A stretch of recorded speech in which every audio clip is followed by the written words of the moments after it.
नारे लगने से देश चलने वाला नहीं है। 14 के बाद जो सरकार आई है, तानाशाह सरकार है, देश को तोड़ने वाली सरकार है, भाई भाई को लड़ाने वाली सरकार है। अगर मुख्यमंत्री करनाल से लड़ते हैं और कांग्रेस का जो भी कैंडिडेट आएगा, उनकी जमानत जब्त होगी। किसान भी मरा, लेकिन किसान को मारा गया, मरा नहीं, वो मारा गया। मरता क्या ना करता, लेकिन खुशहाल कंट्री में भेजे रही है। अमेरिका में जरूरत है वहां भेजे, कनाडा में जरूरत है, ऑस्ट्रेलिया में, न्यूजीलैंड में, और बहुत सारी कंट्री है जहाँ जरूरत है, वहां नहीं भेज रहे। 2024 चुनावी साल है, ऐसे में सभी पार्टियां जो है अपना अपना जो है प्रचार भी करती हुई नजर आ रही है। देखा जा रहा है कि जो सत्ता पक्ष है और विपक्ष है वो लगातार जो है अपना प्रचार कर रहे हैं और नए नए वादे करते हुए नजर आ रहे हैं। नमस्कार, मैं शबनम और इस समय हमारे साथ जो है करनाल विधानसभा के पूर्व प्रत्याशी और जिला संयोजक, कांग्रेस के जिला संयोजक त्रिलोचन सिंह हमारे साथ मौजूद है। इनसे बातचीत भी करेंगे और जानेंगे कि हरियाणा के अंदर क्या कुछ रहने वाला है कांग्रेस का। तो चलिए बातचीत करते हैं। नमस्कार सर। नमस्कार बेटा, नमस्कार। मैं जिला कांग्रेस के बड़े संयोजक होने के नाते ये बताना चाहूंगा कि 10 साल में जो केंद्र सरकार द्वारा हर वर्ग की, चाहे किसान है, चाहे व्यापारी है, चाहे कर्मचारी है, चाहे बेरोजगार है, उसकी जो बेरुखी है, उसको देखते हुए हिंदुस्तान के अंदर पूरे सरकार जो है बीजेपी की बनने वाली नहीं है। अब बात आ गई हरियाणा की। हरियाणा का किसान वर्ग बड़ा परेशान है। हर वर्ग, छोटा व्यापारी, कर्मचारी, सब परेशान है। तो हरियाणा में 10 में से 1 सीट हमने आम आदमी पार्टी को दे दी, वो भी जीतेंगे, और 9 सीट बाकी है। मेरा तो हम 6 या 7 सीट हरियाणा के अंदर जीत जाएंगे। तो केंद्र में सरकार जो रवैया है बीजेपी का, उसके विरोध में है लोग। अब वो क्या चंडीगढ़ वाला फार्मूला बनाते हैं जो चंडीगढ़ मेयर के चुनाव में अपनाया है, उनके बाद क्या से हथकंडे हैं उसका पता नहीं। अगर इलेक्शन में कोई फेयर होते हैं, ईमानदारी से होते हैं, तो केंद्र में सरकार जो सी कांग्रेस की बननी, उनके सहयोगियों द्वारा इंडिया गठबंधन बननी तय है। लेकिन जनता तो जो है बीजेपी को पसंद कर रही है। देखिए, खाली 10 या 20 50 झंडे देख के आप ये अगर कह रहे हो जनता पसंद कर रही है, तो इस बात को मानने के लिए तैयार नहीं हो। या रसोई में गैस सिलेंडर जो 400 का मिलता था, जिस गृहिणी को आज वो 1,000 में मिल रहा है, क्या वो खुशहाल होगी? जो सरिया 3,000 रुपया का मिलता था क्विंटल, और जो 6,500 का क्विंटल मिल रहा है, क्या गरीब आदमी अपनी छत बना पाएगा? सरसों का तेल, बाकी जो हर एक चीज की इतनी महंगाई बढ़ गई है, कोई भी आदमी खुशहाल नहीं है। बेरोजगारी चरम सीमा पर है। बेरोजगार जो है क्राइम करने के लिए मजबूर हुए हैं, नौकरियां नहीं मिल रही। वेल एजुकेटेड बच्चे जो हैं वो पीएन का काम कर रहे हैं, दुकानों पे सेल्समैन लगे हुए हैं। एक भर्ती होती है, एमए पीएचडी, लोग लाइन में लग जाते हैं फोर्थ क्लास नौकरियों के लिए। तो कहाँ खुशहाल है? बीजेपी का कहाँ नजर आती है? विकास कार्यों की गति देख लो, बाकी बातें छोड़ो, करनाल की देख लो, सलम बस्ती में जाकर देखो। खाली ये कल्पना चावला रोड वाली है जो सी बात जाती है, इसको न देखो। कल के जो 4 या 5 गेट बने, इसको मत देखो। वो देखो असलियत क्या है। आज भी तारे लटक रही है, हजारों करोड़ रुपया आया इनका भी अंडरग्राउंड वायरिंग के लिए, वो पड़ी हुई है, लटक रही है। कहाँ पैसा चला गया? करोड़ों रुपया आया स्मार्ट सिटी के नाम पे, स्मार्ट सिटी नाम पे खड्डे पड़े हुए हैं, मुगल कनाल हालात खराब है। कहाँ खुशहाल है बीजेपी से? मेरे को समझ नहीं आती। आपने सर, महिला बिल पास हुआ है, महिलाओं को जो है सेल्फ हेल्प मतलब लोन मिला है, उसके जरिए उन्होंने अपना रोजगार देखा है। और जो आप नौकरियों की बात कर रहे हैं, नौकरियां तो सरकार दे रही है, विदेशों तक नौकरियां दे रही है सरकार। देखो, कनाडा में देते हैं, अमेरिका में देते हैं, ऑस्ट्रेलिया में देते हैं, न्यूजीलैंड में देते हैं, बात जानती है। जहाँ इन्होंने नौकरियां दी है, वहाँ लोग जाना पसंद नहीं करते। वहाँ वही लोग जा रहे हैं जो बिल्कुल बेचारे, उनके दहलीज पे कोई एक भी खाने का दाना नहीं है, वो परेशान है। वही लोग जा रहे हैं, मरता क्या ना करता, लेकिन खुशहाल कंट्री में भेजे रही है।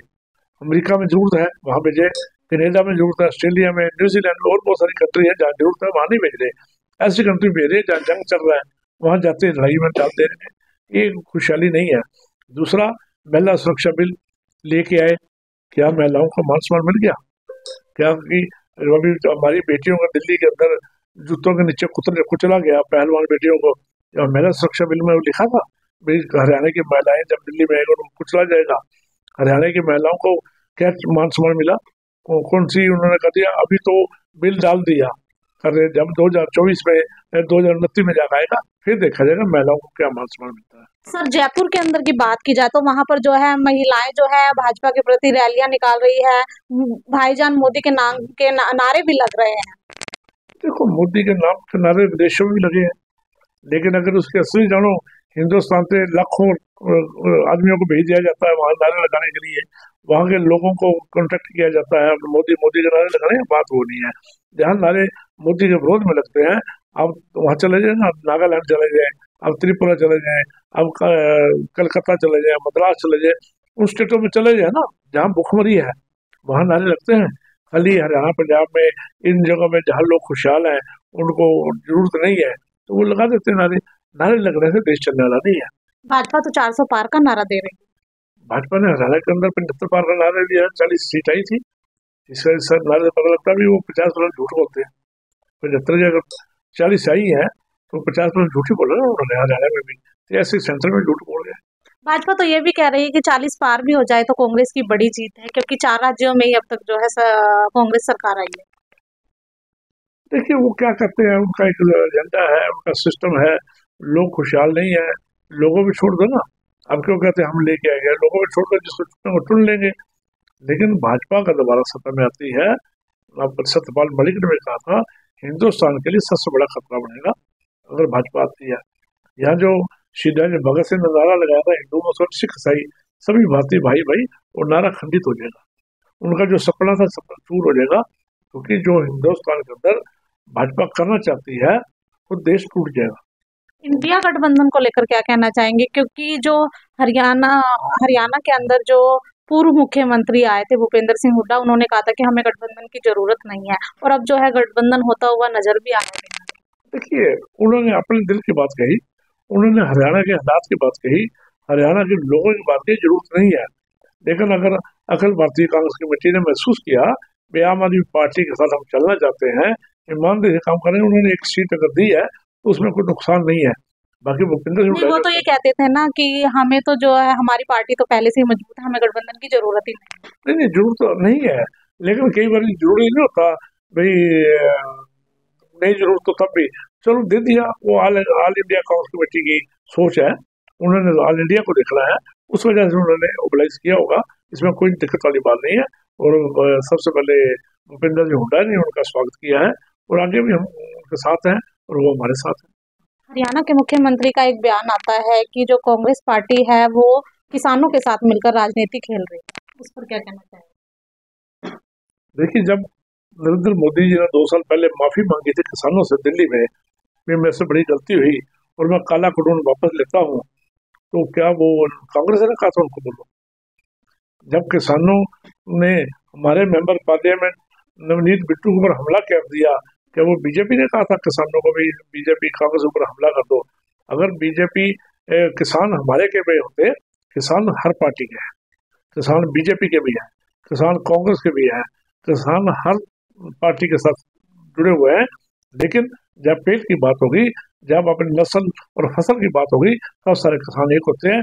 वो किसी पार्टी के झंडे के नीचे नहीं, किसानी झंडे के नीचे होते हैं, और हम उनका समर्थन करते हैं। मुख्यमंत्री तो अपने बयान में ये भी कह रहे हैं कि जैसे कि किसान जो है, युवा किसान की मौत भी हो गई है और पुलिस वाले की भी मौत हुई है, तो वो कह रहे हैं कि दोनों तरफ ही जो है, पुलिस वाले भी जो है वो भी किसान के बेटे ही है, और दूसरी तरफ जो किसान है, अगर दोनों, मुझे तो दोनों का ही दुख है कि अगर किसी की भी जान जाती है, और जाने के लिए दिल्ली किसी को मना नहीं किया गया, हुड़दंगबाजी करते हुए ना जाए। देखिए, दुख तो हमारे को भी है। जो अगर पुलिस वाला कोई मरा है तो वो भी हमारा ही भाई है। किसान भी मरा, लेकिन किसान को मारा गया, मरा नहीं है, वो मारा गया। अगर अपने बचाव में किसी को चोट लगती है तो अलग बात है, वो तो निहत्थे थे।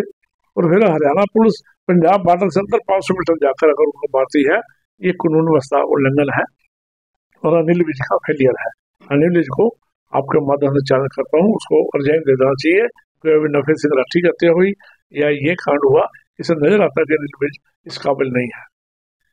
सर, जैसे कि आप भी करनाल विधानसभा के पूर्व प्रत्याशी रहे हैं, अगर फिर से आपको टिकट दे दी जाती है पार्टी की तरफ से, तो क्या फिर से आप अच्छे से जो है लड़ेंगे? मैं लड़ने के लिए बैठा हूँ। अगर आपको इंटरव्यू दे रहा हूँ, मैं राजनीति से प्रेरित होकर दे रहा हूँ। मैं मार्केट में हूँ, बाजार में हूँ, और सरेआम पिछले 5 साल से काम कर रहा हूँ। हर मुद्दे पे बात कर रहा हूँ, हर मुद्दा उठा रहा हूँ, राजनीतिक वजह उठा रहा हूँ।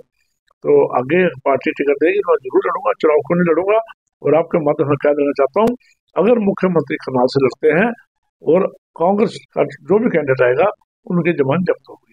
लोग इतने भयभीत हैं, लोग इतने तंग हैं, लोग इतने परेशान हैं, जो बोल नहीं रहे, खाली सारे। अभी कल एक पत्रकार बोला भी राम जी के मंदिर के नाम पे झंडे बड़े लगे हुए हैं, 1000 झंडा होगा, सिर्फ 1000 ही उनको मानने वाले हैं। लाखों लोग अन्यायी है राम जी को मानने वाले, लेकिन झंडे अगर 1000 लगे, 1000 झंडे दिशा तय नहीं करते, राजनीतिक दिशा तय नहीं करते। सब राम जी के भक्त हैं, सब राम जी को मानते हैं, हम भी मानते हैं, मैं भी मानता हूँ, कांग्रेस पार्टी के तमाम लोग मानते हैं। अगर इस मंसूबे पे है भी राम मंदिर की वजह से हरियाणा में सरकार बनेगी, भूल जाए, सरकार हरियाणा में बनेगी मौजूदा सरकार की फेलियर की वजह से कांग्रेस सरकार बनेगी। मौजूदा सरकार की जो नीतियां हैं, किसान विरोधी, मजदूर विरोधी, व्यापारी विरोधी, बेरोजगार विरोधी, लॉ एंड ऑर्डर भंग हो चुका है, शिक्षा की व्यवस्था नहीं है, सुरक्षा की व्यवस्था नहीं है, उसको लेके हरियाणा के अंदर बीजेपी की सरकार जाने वाली है और कांग्रेस सरकार आएगी। बीजेपी सरकार तो काम कर रही है। अभी एक बयान भी आया है मुख्यमंत्री का, उन्होंने कहा है कि ग्रामीण क्षेत्रों के भी हालात सुधरेंगे, स्ट्रीट लाइट लगवाई जा रही है और भी वहां पर जो पंचायत है उसके अंदर शेड डलवाए जा रहे हैं। देखिए, जो आखिरी साल होता है वो चुनाव का साल होता है। आखिरी चुनाव के साल में अगर ये कोई काम करते हैं, वो चुनाव के साथ जोड़ा जाता है, उसको नहीं गिना जाता। 9 साल तो इन्होंने बिना देने में काट दी है, अब ट्यूबलाइट दे रहे हैं। 9 साल इन्होंने देने में काट दी है, अब लाइट देने का क्या कारण रहा? क्योंकि इलेक्शन सिर पे है, चमक दमक से लोग प्रभावित नहीं होते। हजारों लाइटें यहाँ काशुआ गाँव है, वहाँ चोरी होगी, आज तक उसकी इंक्वायरी नहीं हुई। बात वो करें जो पहले हो क्या दिया उन्होंने, आज क्या देना है कुछ नहीं पता। आज जो देंगे वो ट्यूब दे देंगे, 6 महीने चलेगी, खत्म हो जाएंगी, सरकार नहीं आएगी, आएगी वो बात की बात है। लेकिन जो पहले 2 साल पहले 3 साल पहले किया था उसको हम मान लेते। आज जो भी ये घोषणाएं कर रहे हैं वो राजनीति से प्रेरित है। जनता का एक बहुत बड़ा सवाल है कि जैसे कि जो कांग्रेस पार्टी है उसको 135 साल हो चुके हैं और जो बीजेपी पार्टी है उसको 40 साल हो चुके हैं। ऐसे में मतलब सबसे ज्यादा जो राज किया है वो कांग्रेस पार्टी ने किया है, तब देश के हालात नहीं सुधरे, तो अब जब वो कांग्रेस पार्टी आएगी तो अब क्या हालात सुधरे? देखिए, 135 साल जिसने कहा गलत रहा। हिंदुस्तान के आजाद हुए 75 साल बने हुए हैं, 75 साल से हिंदुस्तान के सरकार है। जब सरकार अलग हुई, जब हिंदुस्तान की सरकार अलग हुई 1947 के बाद, विभाजन के बाद, तब सुई भी बनती थी। आज कहाँ खड़े हैं? इन्होंने क्या बनाया? जितने बड़े बड़े AI है, जितने बड़े बड़े हॉस्टल हैं, जितने एयरपोर्ट हैं, जितने ट्रांसपोर्टेशन है, जितने बड़े हुए हैं प्लेटफॉर्म बने हुए हैं, जितने बड़े बड़े इंस्टीट्यूशन है, चाहे वो एजुकेशन के हो, चाहे वो जुडिशरी के हो, चाहे किसी के भी हो, सब कांग्रेस के तो है। हिंदुस्तान जात होते क्या था? 70 सालों में बड़ा काम हुआ। इन्होंने किया बेचने का काम। ये जो हमारी प्रॉपर्टी बड़ी है उसको बेच रहे हैं। अगर पोलियो की दवा कांग्रेस ना लेके आती, आज हिंदुस्तान की जनता अंगहीन होती, टेढ़े मेढ़े बच्चे पैदा होते। इससे बड़ी और क्या बात है? उसके अलावा हरी क्रांति लाए, दूध क्रांति लाए, जय जवान जय किसान का नारा देके देश को बचाया। हिंदुस्तान की अर्थव्यवस्था जब सारे संसार में खराब होगी, अमेरिका जैसे कंट्री हार मान गया, उस टाइम मनमोहन सिंह जी ने हिंदुस्तान की अर्थव्यवस्था को पटरी पे लाए। इससे ज्यादा और क्या कर सकते? देश को टूटने दिया। देश के हमारे 2 प्रधानमंत्री इंदिरा गांधी जी और राजीव गांधी जी ने देश की एकता अखंडता के लिए अपने प्राण त्याग के अपने जीवन न्यौछावर कर दिया। इन्होंने क्या किया ये बताएं? देश को तोड़ने के अलावा इन्होंने कुछ नहीं किया। अंत में हमारे दर्शकों को आप क्या कहना चाहेंगे? दर्शकों को यही कहना चाहेंगे कि 2014 के बाद जो सरकार आई है, भाजपा की सरकार पहले भी आई है, हम अटल बिहारी वाजपेयी की तारीफ करते हैं, लेकिन 2014 के बाद जो सरकार आई है तानाशाह सरकार है, देश को तोड़ने वाली सरकार है, भाई भाई को लड़ाने वाली सरकार है, बेरोजगारों को रोजगार नहीं दे रहे, किसानों को MSP गारंटी दे रहे, GST लगा दिया। कोरोना के दौरान हजारों हमारे मजदूर भाई पैदल चले, उस समय सरकार नहीं आई। अब दोबारा इस सरकार को लाने की गलती मत करना। अगर ये सरकार आई तो हिंदुस्तान टूटेगा और उसका जुम्मेवार आप भी होंगे, हम भी होंगे। कांग्रेस के जिला संयोजक हमारे साथ मौजूद थे त्रिलोचन सिंह। इनसे हमने चुनावी मुद्दों पर बातचीत की, चर्चाएं की और किस तरह से देश का क्या माहौल है उन मुद्दों पर भी हमने बातचीत की। और आखिर 2024 में कौन सी पार्टी अपना परचम लहराएगी, कमेंट करके जरूर बताइएगा। इसी के साथ मैं शबनम जनता की आवाज से आपको ये तस्वीरें दिखा रही थी करनाल से।